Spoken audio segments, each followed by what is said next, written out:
All right, I'm on hole number 2 of the Extreme Hills tournament. Monday's qualifying round in the rookie division. Playing in my 77 account. Got some upper developed clubs. Playing in my expert bracket. We'll see how it goes. Thinking the minimum score this week is going to be -12. And we've got several of the par 4s, 2 of the par 4s that we got serious opportunities on. One of the par 3s that I feel like we have a really good opportunity on. All 3 of the par 5s we have shots. And we'll see how it goes. The 2 of the par 3s, I really like to work out the deal on them, and this is one of them. So in the past, what I've done on this hole is I haven't been dinking around on it.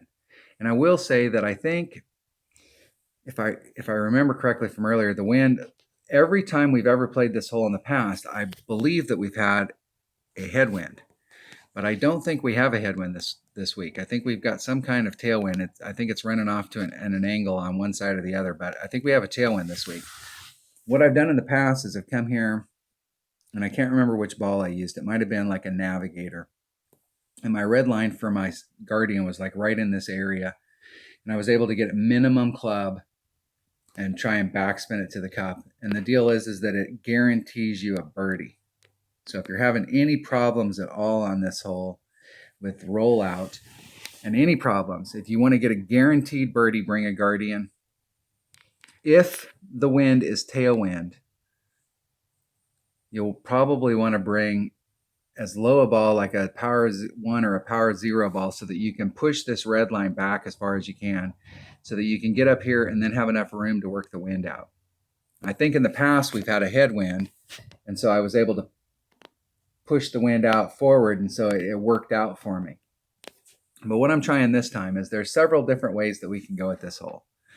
And I haven't decided yet which way I'm going to go. There is a rough bump that we can do here. And we can also do a bounce over shot from here and try and bounce it over from here and get it up. And you can use a Goliath from down here, but you can also, if you pick the right ball, you can also hit this with a Grizzly. And so I'm not sure on this hole. Like my notes literally say on this hole a big question mark. And plus 10%. That's all my notes say. And that plus 10% was from the last tournament we played this hole, and that was when I was up here with the Guardian. So I'm not exactly sure what I'm going to do on this hole yet. I'm not sure. I may try this rough bump just to see what it looks like. My intent is to practice today, but I'll just have to wait and see how the round goes out as we get deeper into it. But I'm gonna explore this rough bump. But in a worst case scenario, I may just take the shot back here. So I'm not sure what it'll take to do the rough bump. I think if I want to do the rough bump, I'll have to bring out a bigger ball. So I'm not sure.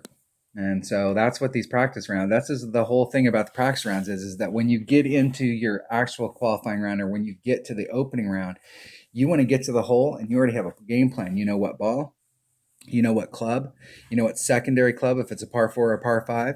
You already have all that stuff. So the first thing you're doing is setting your shot up, and now you can focus on elevation.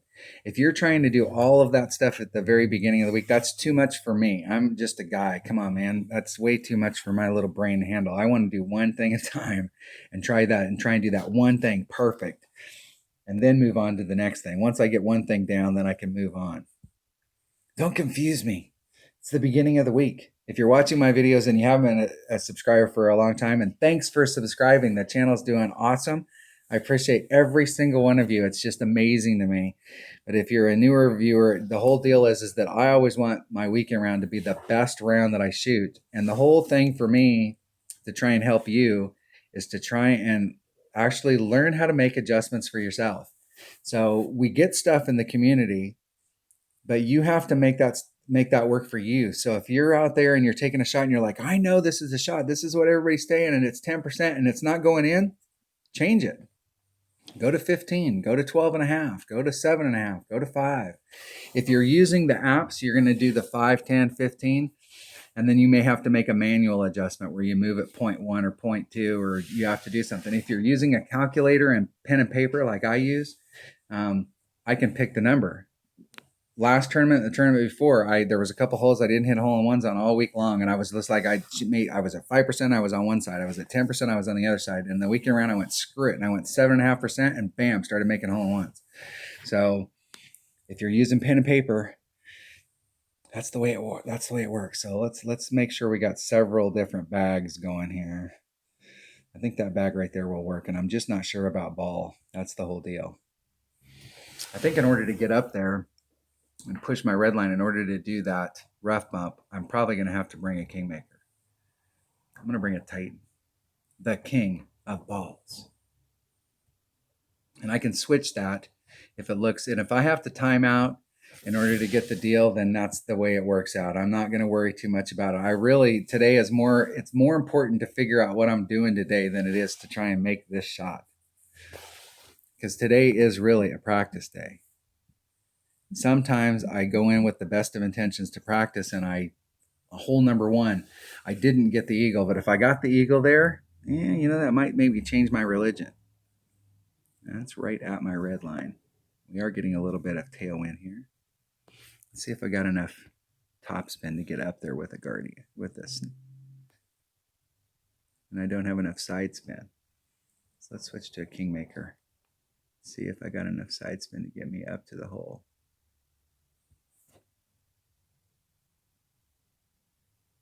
Boy, that's thin. That is super thin. Even if I get up a little bit closer, that's super thin. That is super thin. Where's my red line here? So that puts me at about mid-club.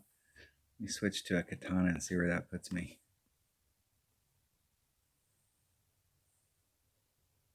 There's max. There's min. Hey, swap balls. Swap balls, out of time. So a katana will put me, I think a quasar will be more than enough, and a quasar will put me absolutely in mid-club. The question is that if I'm in mid-club, am I going to use a mid number? Or do I use the max number even though I'm at mid-club? Because it seems like it's way downhill.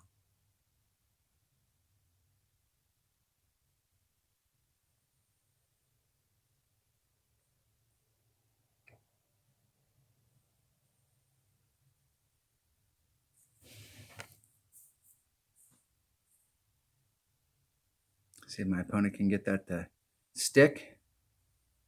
And that's what I'm saying. If you're having any problems on this hole, it's real simple. Guardian. Because once it rolls off the back, it's in the rough.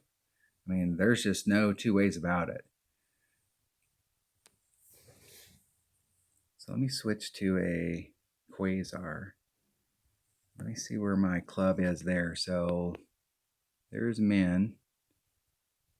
There's max. So that puts me right at mid club.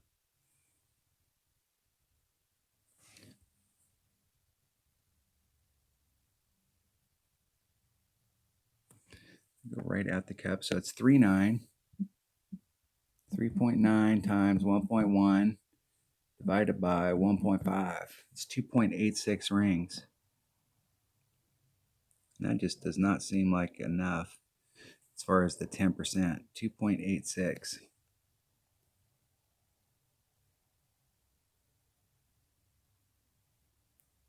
Oh, damn, that looked like it was perfect. That was way too close. And it's rolling out when it comes up that hill. I don't like the speed there at all. The deal is that from that particular spot, in order to get that to whoa up a little bit, I'm going to have to push it forward because it took that much topspin to get that second bounce so that it was in front of the rough. And so I'll have to go back and watch that video and see like how much room, because I could move it to the left. That way I can push it forward a little bit more, and I'd have to put more side spin on it in order to bring it around. I will forfeit. Give my opponent their par. Good game. They were not thinking that was a good game. I can guarantee you. All right, that was hole number 2.